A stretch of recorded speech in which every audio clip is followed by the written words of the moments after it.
Hello, നമ്മളുടെ ഇന്നത്തെ താരം ഇവനാണ്. അപ്പോൾ ഇവനെ വെച്ചിട്ട് നമ്മൾ ഇന്ന് ഉണ്ടാക്കാൻ പോകുന്നത് ഒരു ബുൾസയാണ്. ക്ലേ വെച്ചിട്ടൊരു ബുൾസയാണ് ഉണ്ടാക്കാൻ പോകുന്നത്. അതിന് വേണ്ടിയിട്ട് ഒരു ചെറിയ പീസ് ക്ലേ എടുത്തിട്ട് നമ്മൾ കൈ വെച്ചിട്ട് ഇങ്ങനെ ഒന്ന് പ്രസ് ചെയ്ത് കൊടുക്കുക.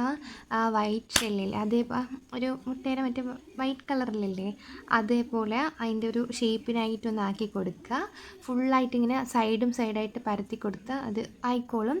എന്നിട്ട് ജസ്റ്റ് ഒന്ന് വെള്ളം നനച്ചിട്ടും കൂടെ അങ്ങനെ ആക്കി കൊടുക്കണം. അങ്ങനത്തെ ഷേപ്പ് ആവാൻ വേണ്ടിയിട്ട് കുറച്ച് വേറെ ക്ലേ വെള്ളത്തിലിട്ട് അങ്ങനെ ചെയ്ത് കൊടുക്കുക. എന്നിട്ട് അതിപ്പോൾ കറക്റ്റ് ഒരു ഷേപ്പ് കിട്ടാൻ വേണ്ടിയിട്ട് നമ്മൾ അങ്ങനെ ചെയ്ത് കൊടുക്കണം. എന്നിട്ട് സൈഡിൽ ആ ഒരു ഇതായിട്ട് നിൽക്കണില്ല, അത് ഫുള്ളായിട്ട് ഇങ്ങനെ അകത്തോട്ടാക്കി കൊടുക്കണം. അപ്പോൾ കറക്റ്റ് ഒരു ഷേപ്പിനായിട്ട് കിട്ടും. എന്നിട്ട് എനിക്കത് കറക്റ്റ് ഷേപ്പിനായിട്ട് കിട്ടണില്ലായിരുന്നു, അതാണ് ഞാൻ ജസ്റ്റ് അവിടെ വെച്ചിട്ടും അങ്ങനെ ചെയ്ത് കൊടുത്തുകൊണ്ടിരിക്കുന്നത്. പിന്നെ ആരും സബ്സ്ക്രൈബ് ചെയ്യണില്ല, എല്ലാവരും ഒന്ന് ചെയ്യണേ. വീഡിയോ എല്ലാവരും കാണുന്നുണ്ട്, ആരും ചെയ്യണില്ല. അപ്പോൾ അതും കൂടെ ഒന്ന് ചെയ്തേക്കണേ. കമൻറ്റും ലൈക്കും കൂടെ ചെയ്യണം. അതിന് ശേഷം നമ്മൾ കുറച്ച് ക്ലേ എടുത്തിട്ട് അതേപോലെ ഒരു കോട്ടും കൂടെ അങ്ങനെ ചെയ്ത് കൊടുക്കുക.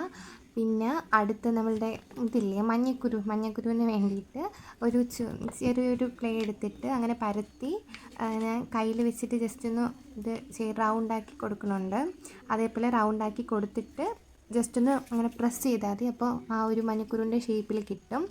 അതിന് നമ്മൾ നേരത്തെ ചെയ്ത പോലെ വെള്ളം വെച്ചിട്ട് അതിനെയും ജസ്റ്റ് ഒന്ന് ഷേപ്പാക്കി എടുക്കണം. എന്നിട്ട് വേണം കുറച്ച് വേറെ ഒരു ക്ലേ നനച്ചെടുത്തിട്ട് അത് ഒട്ടിക്കാൻ വേണ്ടിയിട്ട് അങ്ങനെ വെച്ച് കൊടുക്കുക. അതിൻ്റെ നടുക്ക് സെൻറ്റർ പോർഷനിലൊന്ന് വെച്ച് കൊടുത്താൽ മതി. അതിന് ശേഷം കുറച്ച് വെള്ളം എടുത്ത് ഫുള്ളായിട്ടൊന്ന് ഷേപ്പ് ചെയ്ത് കൊടുക്കണം. അത് കുറച്ച് വെള്ളം എടുത്ത് അങ്ങനെ ചെയ്യുമ്പോൾ ഫുള്ളായിട്ടൊന്ന് ഷേപ്പാകും. കണ്ടോ, എഗ്ഗിൻ്റെ ഷേപ്പ് പോലെ ഇല്ലേ, ഫുൾ സൈഡാണ്. പിന്നെ അങ്ങനെ നമ്മൾ ജസ്റ്റ് ഒന്ന് ഉണക്കാൻ വയ്ക്കണം കേട്ടോ. ഉണങ്ങിയിട്ട് മാത്രമേ കളർ അടിക്കാവൂ. ഇതാണ് നമ്മൾ ക്ലേ കളർ അടിച്ചതിന് ശേഷമുള്ള